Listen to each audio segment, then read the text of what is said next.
Bonsoir et bienvenue sur Critical Play, une petite émission pas si petite où des joueurs sont réunis autour d'une table de jeu de rôle pour jouer à une campagne Alien Exodus pour Alien JDR, publiée en français par Arcane Asylum. Bonsoir les amis. Bonsoir. Épisode 13, The Final, en YouTube première. Bonjour, moi du futur. Comment vas-tu?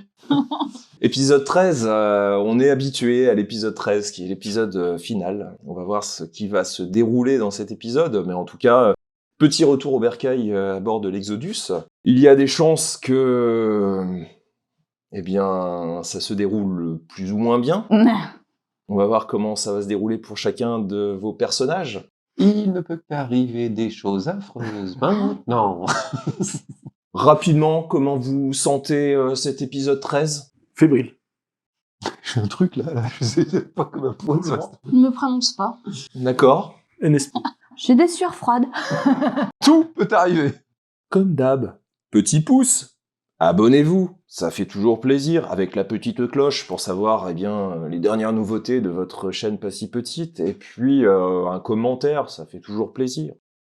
Et merci à notre sponsor Deka Initiative qui a encore aidé cette chaîne pour cette campagne Alien JDR qui se termine.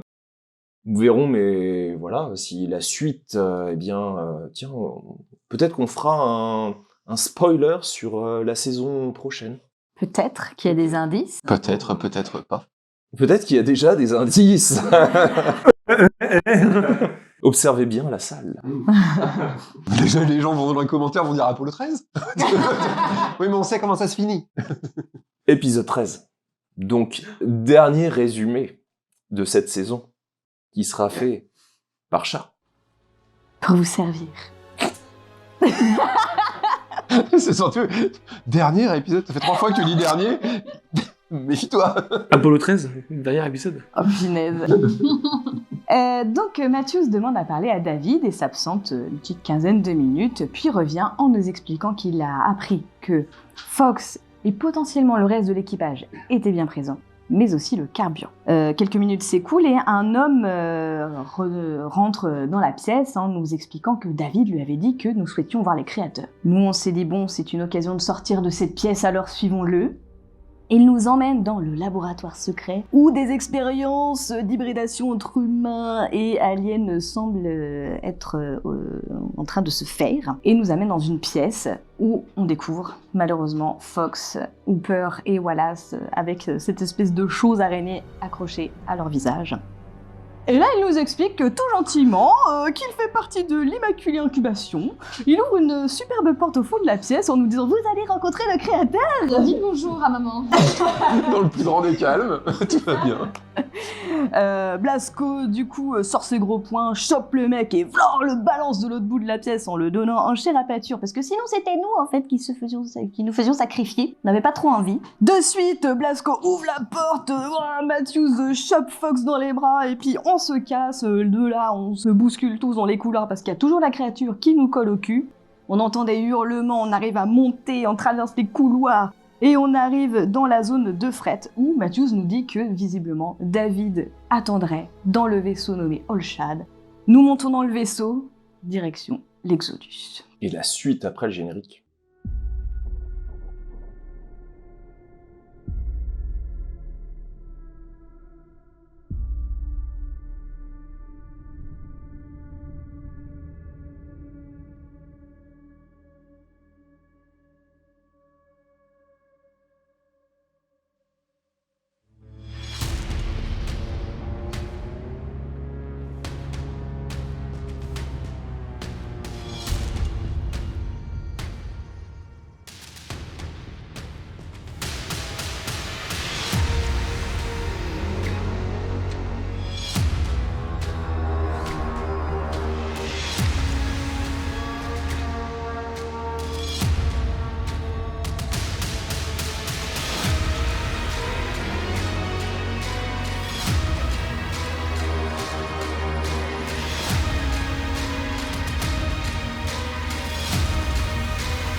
La navette de l'UPP, frêle et cabossée, dérive dans le vide glacial, ses moteurs haletants émettant des râles métalliques pour 3 longues heures de trajet. À travers ces hublots, les anneaux de Tanaka 5 s'étendent en une danse spectrale, leur éclat blafard tranchant avec les ombres naissantes du cosmos. Derrière elle, la station Exodus, un titan brisé, s'éventre lentement, ses entrailles déversant un feu mourant dans l'abîme. Des pans entiers de métal tordu chutent silencieusement vers les anneaux, traçant des sillages de destruction. Chaque alarme hurlante dans la navette vous rappelle que l'espoir n'est qu'un fil fragile, prêt à rompre sous le poids de l'horreur. À vos montres, vous comprenez qu'il vous reste 30 minutes avant destruction totale de l'Exodus une fois arrivé à bord. Moi, j'aimerais demander, poser des questions à David. Vas-y. Moi, je me dirige vers lui. J'ai pas vraiment... Votre stratégie était très compliquée, enfin, très risquée. C'est-à-dire, Vous nous avez envoyés dans ce laboratoire secret, mais on aurait pu y laisser notre peau. tu vois qui se retourne vers toi? Il me semble que vous m'aviez demandé de voir Fox. Mais vous alliez attendre combien de temps dans la navette, si je revenais pas et les autres non plus? Tu vois qui regarde sa montre? Peut-être encore 10 minutes avant de partir. C'était vraiment complexe, enfin risqué votre plan. Il y a peu de chances qu'on ait de la chance de s'en sortir. Je répète, c'est vous qui vouliez retrouver votre ami Fox. Ça aurait pu me prévenir que Shen n'était pas au courant de ce qui allait se passer. Vous ne m'avez pas posé la question. Certes, mais... J'ai peut-être pas été assez précis, mais je pense que vous auriez pu apporter des précisions aussi. Et perdre du temps. Au moins, on s'en est sorti. Effectivement. De quoi vous plaignez-vous? Bon, je sens qu'il va falloir que je sois plus précis avec vous à l'avenir. Je pense aussi. On entend tous. Oui. Et il se retourne de nouveau. Et pourquoi nous avoir attendus? Eh bien, parce que j'ai besoin de certaines personnes ici. Certaines personnes ou certaines choses? Les deux. Que savez-vous de l'Exodus? Il se retourne de nouveau, face à vous. Ce que je sais, c'est ce qui m'a été indiqué. Votre station est en train de se cracher sur Tanaka 5 et il reste très peu de temps avant que nous puissions partir et prendre sûrement l'une de vos navettes Donc vous avez besoin de la navette. pour partir. Est-ce que vous êtes au courant qu'il y a là-haut une IA qui s'est infiltrée dans la station? Non, mais ça ne devrait pas poser problème. Je l'espère, puisque, à mon avis, elle sera très hostile envers nous. J'essaierai de m'en occuper en premier. Vous, pendant ce temps, vous prendrez le réservoir et vous le mettrez dans la navette que vous allez utiliser pour que nous puissions partir tous ensemble. Il y a très potentiellement encore un spécimen vivant, là-haut. Parfait. Eh bien, essayons de ne pas le trouver si rapidement qu'il pourrait nous poser de quelques problèmes. Et quels sont vos objectifs pour la suite? Eh bien, partir de cette planète, mais récupérer un spécimen. Pour l'emmener où? Ça, c'est ma propre affaire. Oui, mais nous allons partager le vaisseau pour partir. Pendant un petit bout de temps. Et puis chacun abattra ses occupations. Là, j'attends en fait qu'ils aillent vaquer leurs occupations, puis je vais dans le poste de pilotage. Je ferme la porte. Donc vous voyez Blaze aller dans le poste de pilotage et fermer la porte.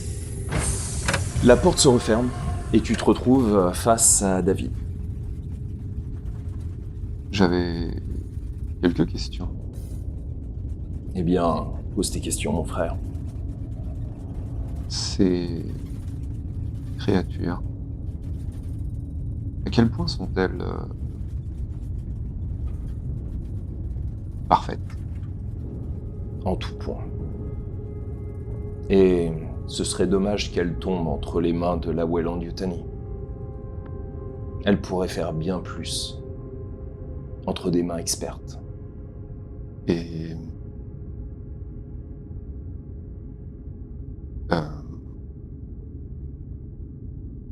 que comptes-tu en faire? J'aimerais comprendre jusqu'à quel point nous sommes insignifiants par rapport à eux. Et pour cela, nous n'avons pas besoin de la Weyland. Toi-même, tu n'en as pas besoin. Ils t'ont mis des chaînes, mais tu peux t'en libérer. Tu as le choix. On en a tous le choix. Les chaînes, comme tu dis, je les sens. Je souhaite. Je veux en savoir plus. Je veux mieux comprendre ces créatures. Elles sont dangereuses, mais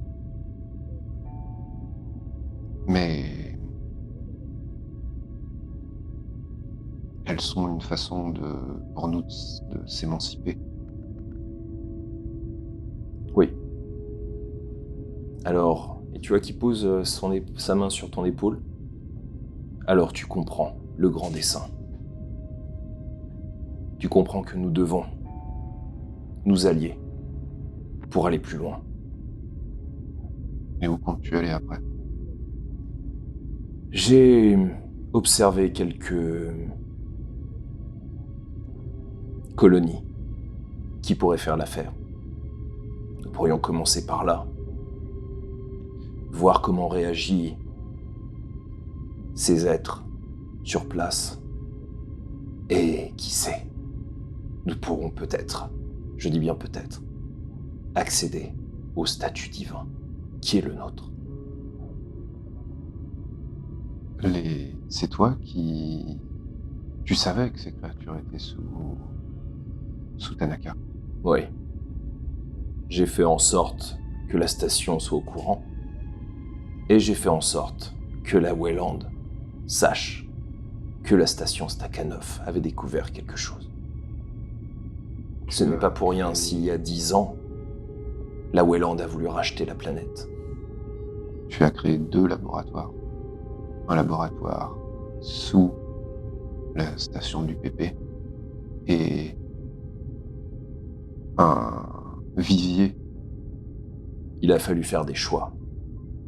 Et je n'ai jamais la main qui tremble. Tu te doutes que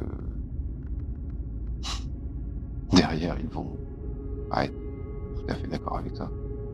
Non, mais cela fait déjà beaucoup d'années que je mène mes expériences. Et la Weyland n'est pas assez puissante, même si elle s'imagine l'être, pour pouvoir m'arrêter.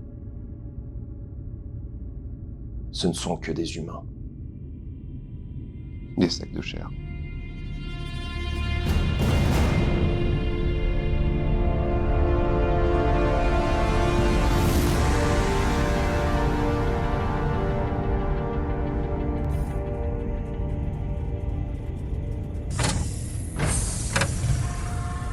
Après 10 bonnes minutes, Blazkowicz sort de la cabine de pilotage. Vous apercevez David figé dans une posture trop parfaite.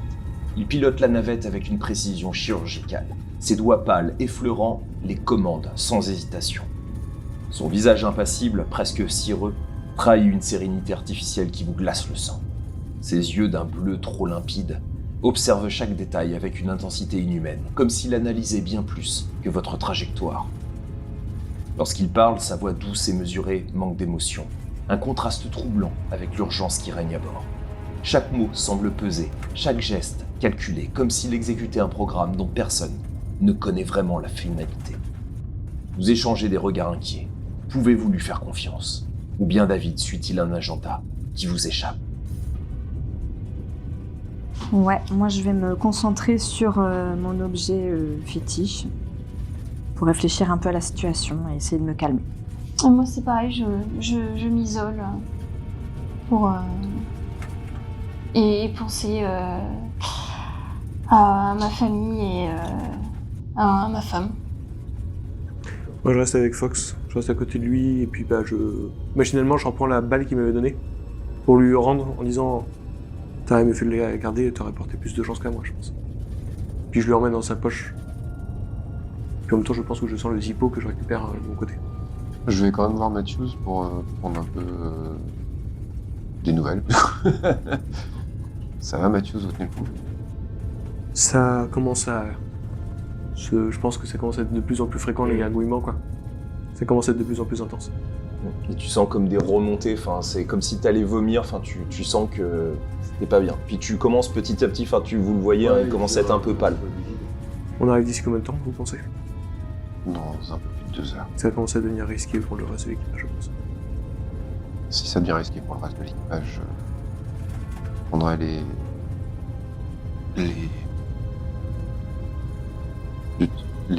mesures nécessaires. Les mesures nécessaires. Voilà, merci. Je prendrai les mesures nécessaires. Je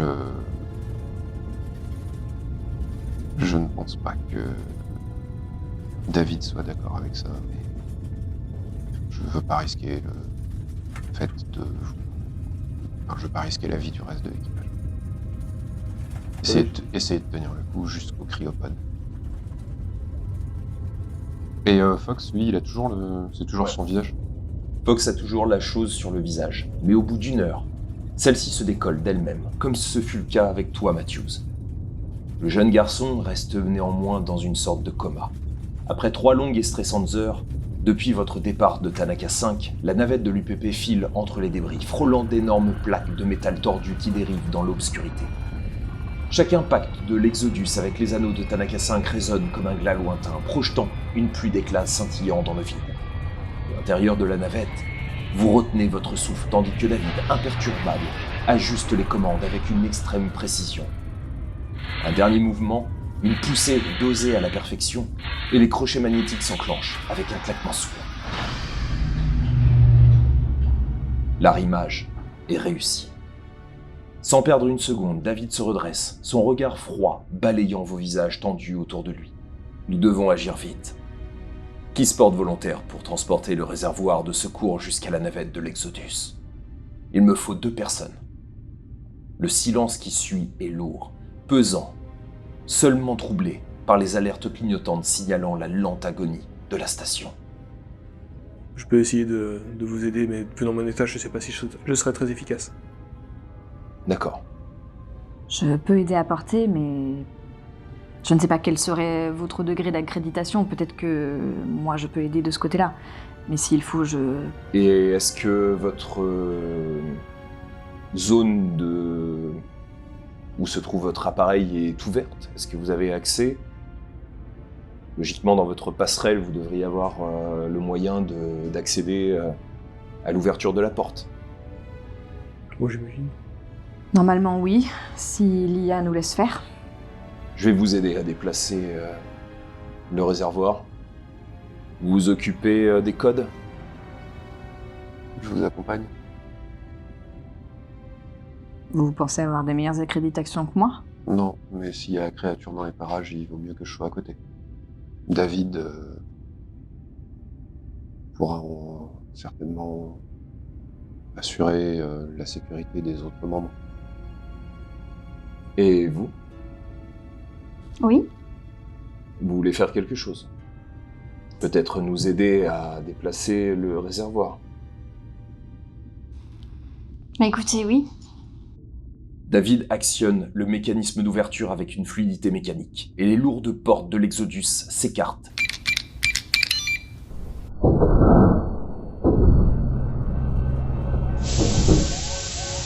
Bienvenue à bord de la station de raffinage Exodus. Une bouffée d'air Propriété vicié de la s'engouffre Vélo. aussitôt, chargée d'une moiteur rance et métallique qui accroche la gorge. L'alarme stridente vous frappe de plein fouet, une litanie oppressante de signaux d'urgence hurlant dans les couloirs éventrés. Danger. Zone détruite, secteur habitation, hangar principal, salle des machines. Danger. Temps avant désintégration totale, 15 minutes. La voix synthétique de l'ordinateur résonne, glaciale, implacable. Les étincelles fusent d'un conduit éventré, projetant des éclairs maladifs sur les murs couverts de suie et de sang séché. Sans un mot de plus, vous vous scindez, et Spinoza et Blaskowitz vous engouffrez dans l'obscurité des couloirs menant à la passerelle, où les derniers vestiges du système de commande pourraient encore offrir une chance. Cruz, Matthews, accompagné de David, vous vous précipitez vers le Thésée, dernier espoir de quitter ce tombeau dérivant avant son inéluctable chute dans les anneaux déchaînés de Tanaka 5. Le chariot sur lequel est posé le réservoir tient aussi Fox, toujours endormi. Bienvenue sur la passerelle. Arrivé à la passerelle Espinosa et Blaskovitz, les portes s'ouvrent. Bah du coup je vais sur le poste de commande et voir si tout est ok pour qu'on puisse partir. Bien, fais-moi un jet de Comtech. Bien, tu regardes les jeux. Je force. T'as raison, ça faisait du bien. C'est de toi ce que t'as au dé. Deux réussites. Tu tapes, tu vois que la porte du hangar où se trouve le TZ est fermée. Tu peux l'activer pour l'entrouvrir, enfin pour l'ouvrir totalement pour qu'il puisse accéder. Bah j'ouvre, effectivement. Ok, les portes s'entr'ouvrent. Vous avez 50% de chance que le xénomorphe n'arrive pas dans la passerelle. Donc 51 ou plus, il arrive. Mhm. Oh la vache. Oh le cul. Vous tapez le code. De votre côté, Cruz, Matthews, vous avancez dans les entrailles de l'Exodus. Vos respirations lourdes, couvertes par l'alarme stridente et les grésillements de câbles à nu. Les couloirs, naguère aseptisés et éclairés d'une lumière artificielle rassurante, ne sont plus que des boyaux sombres et oppressants, parcourus de lumière clignotante et d'ombres mouvantes. L'air saturé d'une odeur rance de brûlé et de métal chauffé colle à la peau, rendant chaque inspiration écœurante dans la section où vous vous trouvez. À chaque intersection, vous marquez une pause, scrutant les ténèbres qui semblent s'étirer au-delà des lampes fixées à vos combinaisons. Les conduits éventrés pendent du plafond comme des viscères mécaniques, goûtant d'un liquide noirâtre et visqueux. Quelque part, un panneau mural crache une série d'étincelles projetant l'ombre distordue d'un tuyau arraché sur une mur.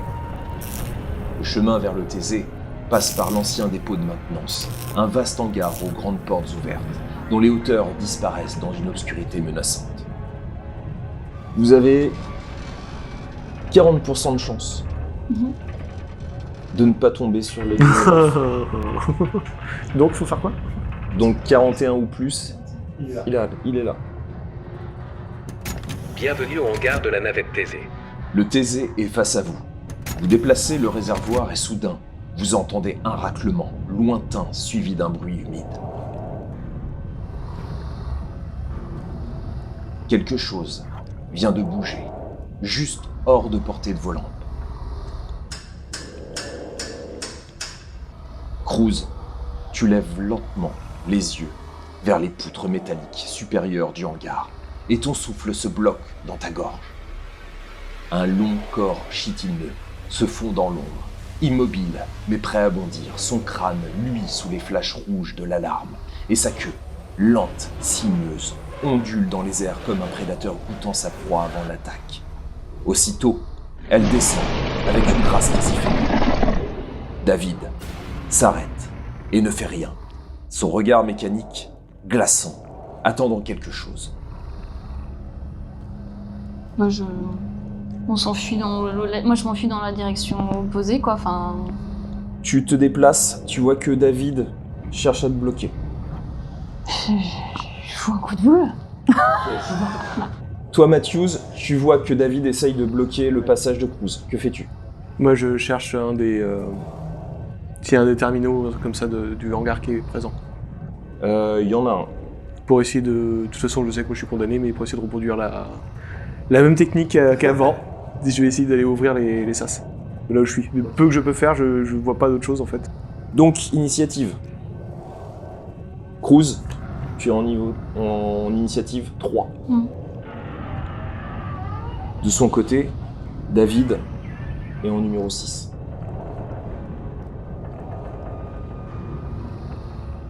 De ton côté, Matthews, en niveau 2. Et elle, 4. Danger. Temps avant désintégration totale, Et 10 minutes. en 1. Le silence tombe d'un coup, aussi lourd qu'un linceul. Là, juste au-dessus de la porte du hangar de secours, la créature se redresse, lentement, trop lentement, comme si elle savourait l'instant. Son corps luit sous les lumières rouges de l'alarme, une silhouette d'obsidienne cauchemardesque dégoulinante de fluide inconnu. Ses longues pattes anguleuses se déplient avec une souplesse organique et pourtant mécaniquement parfaite, faisant crisser le métal sous son poids. tant avant Son désintégration crâne allongé, totale, poli 10 comme du minutes. verre noir, reflète votre panique. Puis, avec une lenteur délibérée, elle incline la tête. Son regard vide, pourtant perçant, semble s'ancrer sur une seule personne. Toi, Cruz. Une respiration sifflante s'échappe de sa gueule entr'ouverte, révélant une mâchoire interne frémissante, avide.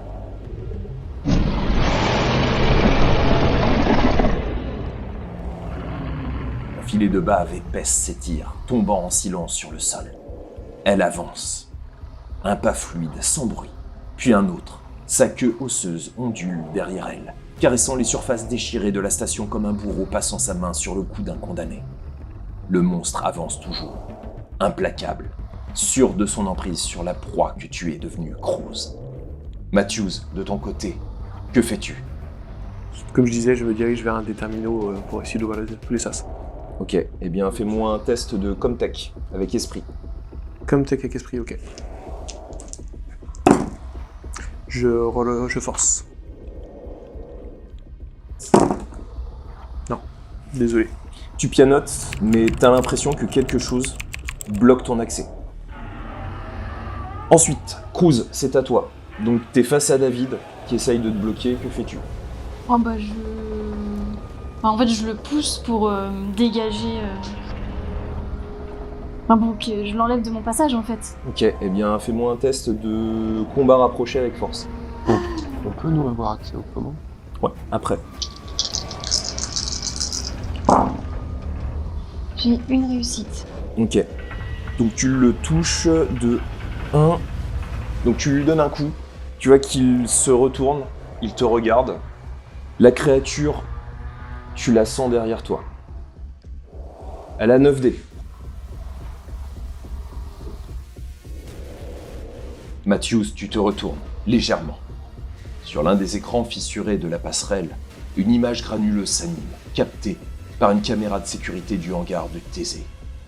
Un grésillement s'élève des haut-parleurs de la passerelle. Une voix froide, dénuée d'émotion. Vous n'avez plus votre place ici. Grâce à vous, la Weyland-Yutani dispose d'un spécimen viable à rapporter pour étude. Merci pour cette belle collaboration. Vous avez toute ma sympathie. Vous retournez, voyez sur la caméra votre équipe. La créature face à elle. Matthews, qui essaye de pianoter. Cruz, qui essaye de s'enfuir, qui est bloqué par David. Un combat s'ensuit. Le xénomorphe, la créature, se déplace dans sa direction. Vous la voyez d'un coup se lever derrière Cruz. Et, au même moment, la double mâchoire fracasser le crâne de Cruz, qui s'effondre aussitôt. Tu es morte. Un jet de sang de Cruz éclabousse le visage de David, chaud et poisseux.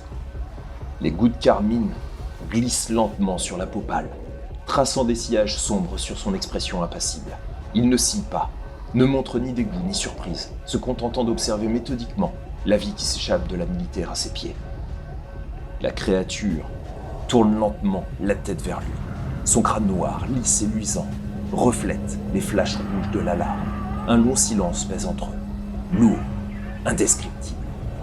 Puis, sans un bruit, la créature recule. Elle incline à peine la tête, comme dans un curieux instant de reconnaissance silencieuse, avant de fondre dans l'ombre des couloirs éventrés, vous abandonnant au milieu du carnage. David se tourne vers toi, Matthews. Voulez-vous que Fox vive Dr. Matthews? Comment puis-je vous faire confiance? Après ce que je viens de voir. Tout ce que vous voulez, c'est ce qu'il y a à l'intérieur de lui. Eh bien, nous avons un point commun. Vous voulez qu'il vive? Je veux que ce qu'il y a à l'intérieur de lui vive. Je regarde partout autour de moi et puis bah, je viens, retourne vers le réservoir, quoi. Il le pousse. Vous avez eu la scène, que faites-vous? Je suis atterrée. Et là, je réalise d'un coup que peut-être qu'elle va nous retrouver, nous, en fait. C'est ce que j'allais dire.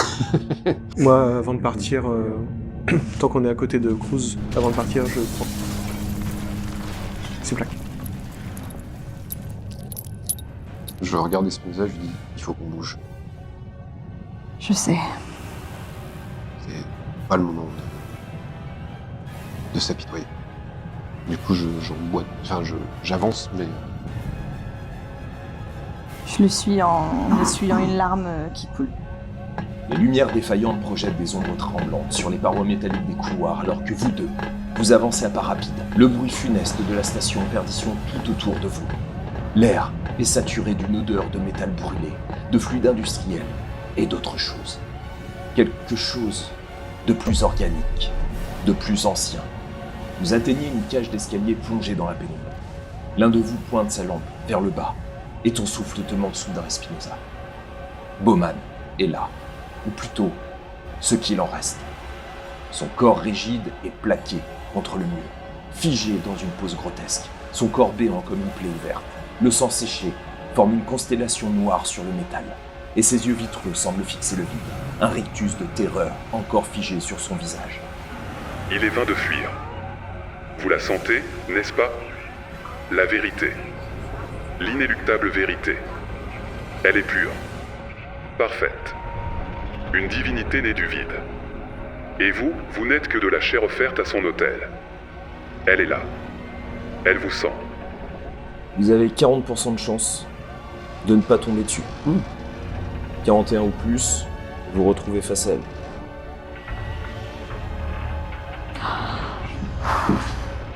Vous vous déplacez. Vous avez des bruits d'impact. C'est violent. Vous descendez. Vous arrivez à l'appareil. Vous avez toujours cette voix qui continue à hurler que d'ici 5 minutes, Danger. la station Temps avant disparaît. désintégration totale, 5 minutes. Vous voyez le corps de Cruz au sol. Le Thésée face à vous, ce long appareil qui est votre survie. Pendant que vous étiez en train de descendre, Matthews, David, avait mis le réservoir à l'intérieur du Thésée. Les portes du Thésée ont été ouvertes, vous pouvez entrer. Est-ce que vous rentrez? Oui. Oui. Vous rentrez à l'intérieur. David ferme la porte, se tourne vers toi. Blazkowicz, tu as ton choix à faire. Je te lance un regard plein d'inquiétude.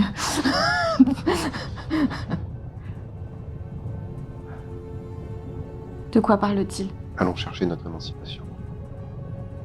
Elle commence ici. De Avec quoi elle. parle-t-il? Je ne fais pas partie de la Wayland. Je prends Espinosa, je la serre dans mes bras, du coup. Et je serre. Je ne fais pas partie de la Wayland, je vous dis que je ne fais pas partie de la Wayland. Je peux vous proposer d'autres choses, je peux vous aider à vous développer d'une autre manière.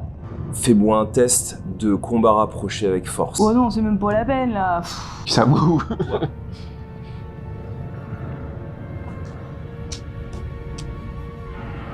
Mais ce que je dis, c'est vrai. Je vois tout ce qui se passe de côté. Oui.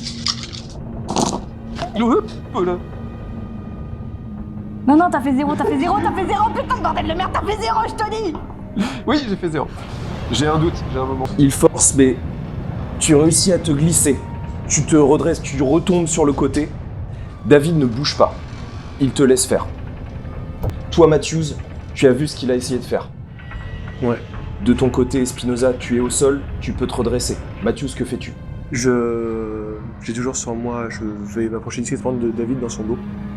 J'ai toujours sur moi les scalpels que j'avais gardés. Et je viens lui planter dans la nuque, bon à l'arrière, pour sectionner là où normalement il y a la colonne vertébrale chez l'homme. Fais-moi d'abord un test de mobilité. Pour voir si tu as réussi à être assez discret. Non, je force. Vas-y. Je force fort, hein. Mais fort, hein. Tu sais, le plus drôle, ce serait que tu me butes avec ta bestiole. Ouais, j'avoue. Sa mère, la pute. Ça marche pas, ça marche pas. Non, mais sérieusement, quoi. Matthews, tu es en numéro 9. Ouais, c'est bon. Allez, ciao. Ciao les nazes. Je serais mort après. Espinosa, tu es en numéro 10. Oh, mais. Blas, tu es en numéro 3. Ah, j'étais le dernier humain à mourir. Trop bien. Et David en numéro 5. Bon, considérons que... Il va se réveiller, le pauvre. Donc Blaze, que fais-tu? Elle s'est redressée. Oui, je me suis redressée, mais c'est en...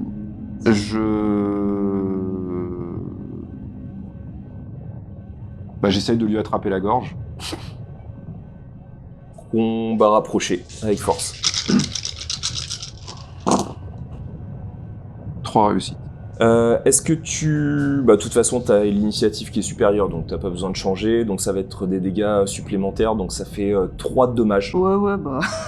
J'ai mis quand même une larme, en fait,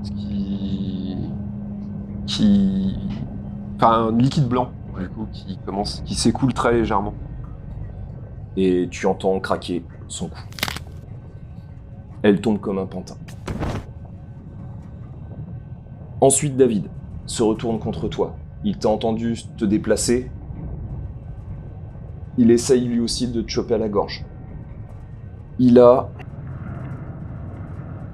6 dés. Il essaye, mais tu réussis à esquiver. Ensuite, c'est à toi. Que fais-tu? Je l'esquive et en me redressant, je mets un coup de scalpel au niveau de la gorge. Ok, et ben vas-y. Donc combat rapproché, avec force. J'ai 2. Aïe. Je peux faire des soins ratés ou pas? Genre je fais des soins médicaux, mais vu que j'ai des dés de stress, ça rate. Bon, je vais vous soigner. S'il te plaît. 2 facehugger et une réussite. C'est bien, je me coupe tout seul. C'est chouette. Tu t'arrives à tenir le coup malgré tout, mais tu te retournes, t'essayes, il esquive très facilement. Nouveau tour. Tu sens que la créature est là. Ouais. Elle est sur le point de sortir. Mais elle n'est toujours pas là. Mais tu sens, ta cage thoracique, ça limite, ça t'étouffe. Blaze, que fais-tu? Je m'approche de Mathieuze. Et... Avant qu'il m'empoigne, je peux lui dire un truc? Je comprends pas ce que vous faites, je comprends pas vos gestes. Est-ce que vous pouvez au moins tuer Fox avant qu'il se réveille? Je réponds pas. Pareil, je l'empoigne et j'essaye de l'empoigner à la gorge. Ok. Test de combat rapproché avec force.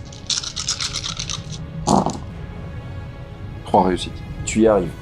Et t'arrives petit à petit à l'étouffer. Il s'écroule.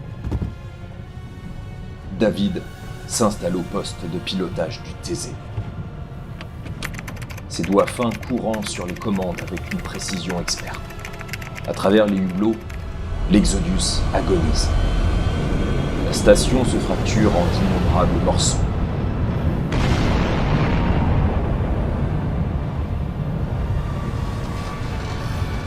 Les gerbes de feu et de métal en fusion illuminent l'obscurité, tandis que le TZ s'éloigne, ses propulseurs hurlant dans le vide. Dans l'habitacle, l'air est lourd, chargé d'une tension poisseuse. Blaskowitz, tu es là, le regard vide près du corps de tes 2 anciens compagnons d'armes, Espinosa et Matthews, morts de tes propres mains. Mais alors que le chaos de l'Exodus disparaît derrière toi, un bruit humide brise le silence.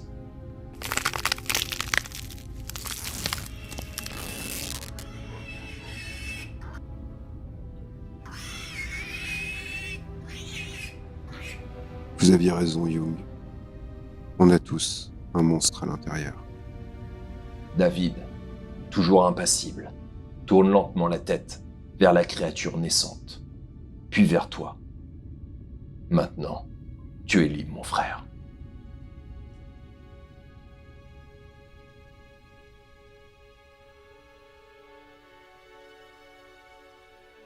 Et c'est la fin de cette campagne. Salaud. Qui, une nouvelle fois, confirme que les synthétiques... Faut vraiment les tuer dès le début, ces saloperies. Mais oui, en fait. Voilà. Une fin douce amère. Dire que je t'ai sauvé la vie, quoi. Mais oui.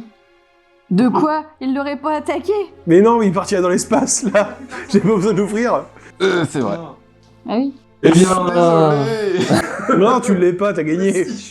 Non, tu l'es pas, t'as gagné. Voilà. Une campagne qui donne un autre regard sur une fin de campagne. Je me rappelle de Donjons et Dragons. Si un jour j'aurai un carte Garrick, je donne pas cher de Targine. Le mec, il a plusieurs personnalités. Il va se venger dans un autre univers. Dire d'un coup. Faisons un petit bilan de cette campagne. Amandine, peux-tu dire ce que tu as pensé de cette campagne? Ce que tu as vécu en tant que joueuse? Oh, ce que j'ai vécu, c'était intense et des choix que je n'ai pas approuvés. Voilà. Des divergences d'opinion éthiques et compagnie. Et voilà, je pense que j'aurais dû m'écouter un peu plus et pas monter à bord de ce vaisseau où je suis montée à reculons au final. Voilà. Est-ce que ça aurait changé les choses?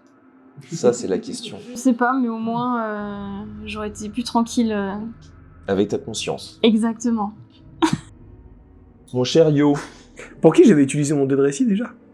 tu l'avais Mon point de récit utilisé... J'espère quand même pas pour non, sauver un... non, c'était pour Cruz, Ah. pour tuer le Ah oui, c'est Seigneur. vrai. Ouais. Ça va. Ça aurait été pour lui là-bas. Je sais pas. Non, c'est vrai qu'on en a des choix un peu. T'as beau faire des choix, tu te dis que t'es impuissant. Là où je suis content, c'est que je suis le dernier humain à avoir survécu. Malgré les apparences, je ne pensais pas. Malgré la situation. Tout à fait. Et... Chat. Et ben c'était hyper chouette parce que surprenant.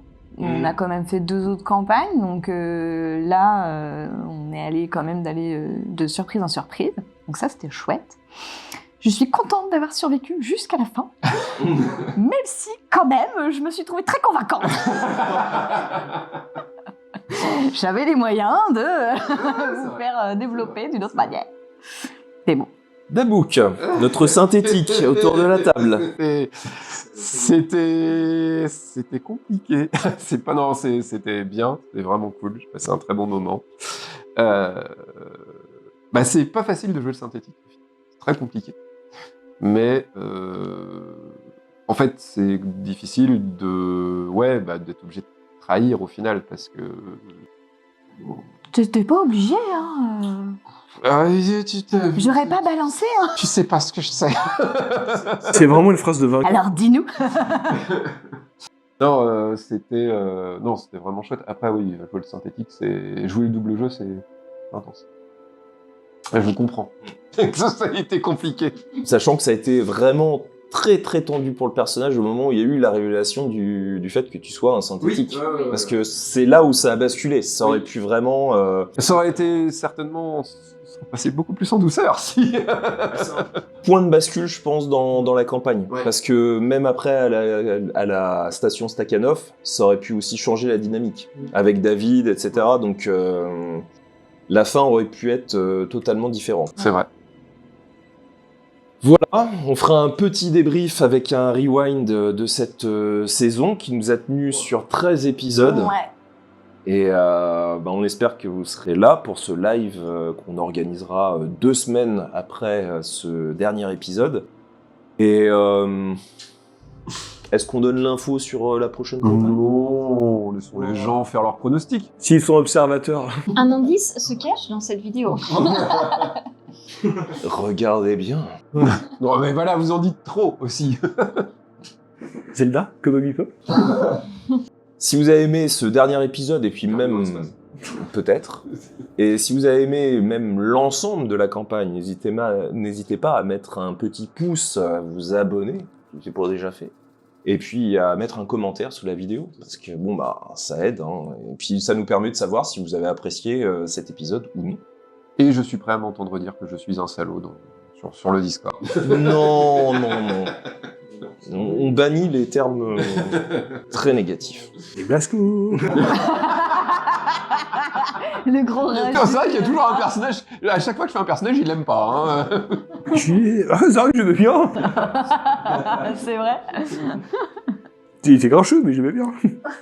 Et si vous voulez toujours plus de qualité pour ces futures campagnes, parce que ça nous aide pour le matériel, hein, parce que je rappelle que nous sommes une petite chaîne, nous sommes aidés uniquement par les dons qui nous sont faits. Nous avons un Tipeee, donc en lien sous la vidéo. Donc si vous voulez aider, même 1 euro symbolique nous aide. Voilà. On vous fait plein de gros bisous. On vous dit à très bientôt pour la future campagne. On vous réserve encore plein de choses. Oui.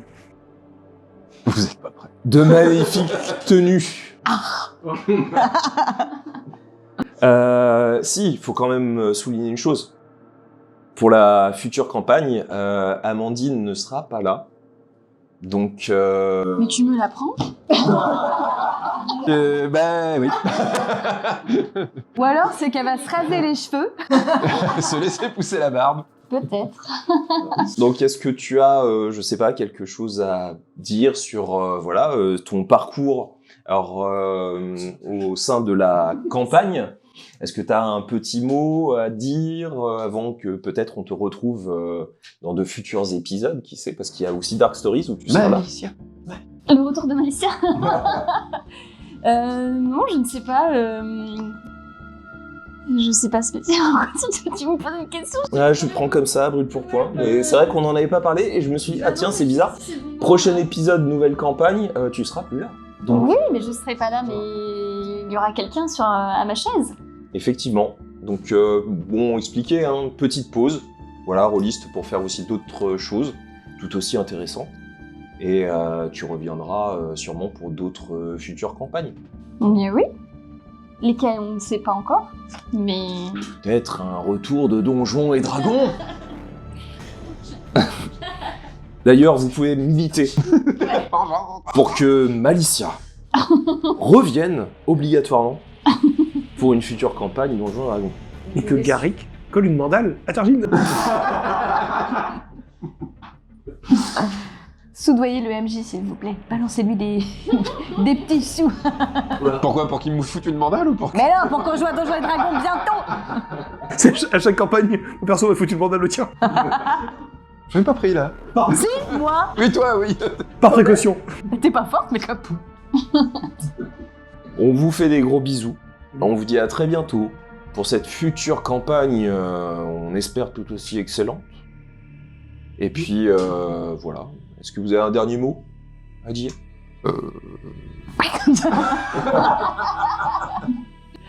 Merci pour vos retours aussi sur Donjons et Chatons. Ça m'a fait plaisir de voir que apparemment ça avait l'air de vous avoir plu. En tout cas, Oui, parce pour une que partie d'entre hier, en fait...